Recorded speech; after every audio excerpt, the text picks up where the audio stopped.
অভিনব আইডিয়া, নিখুঁত উপস্থাপন আর মানুষের মনে পৌঁছানোর অসাধারণ দক্ষতা তাকে আলাদা করেছে সবার মাঝে। নাম তার আবু তালেব মাসুদ। ফেনীর সনুয়া ইউনিয়নের পূর্ব সিলোনিয়া গ্রামে 1999 সালের 17 জুলাই জন্ম সেলিম চাচার, যার আসল নাম আবু তালেব মাসুদ। হাসির মাধ্যমেই যে সমাজের চোখে আঙুল দিয়ে অসঙ্গতিগুলো ধরিয়ে দেওয়া যায় তা যেন প্রমাণ করেছেন সোশ্যাল মিডিয়ার পরিচিত মুখ কুক্কুরত সেলিম ওরফে আবু তালেব মাসুদ। দর্শকদের কাছে তিনি সেলিম চাচা নামেই বেশি পরিচিত। কুক্কুরত সেলিম নামটির আড়ালে তিনি সমাজের কুসংস্কার, অপসংস্কৃতি আর বৈষম্যকে হাসির মাধ্যমে তুলে ধরেন।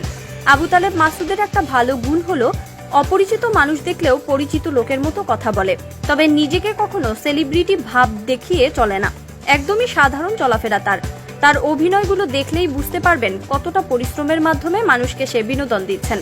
বর্তমানে তিনি অভিনয় করছেন দুটি নাটকে, মহিন খানের পরিচালনায় কিপ্টা ফ্যামিলি ও রাশেদ রাজুর নাসা বিল্ডিং।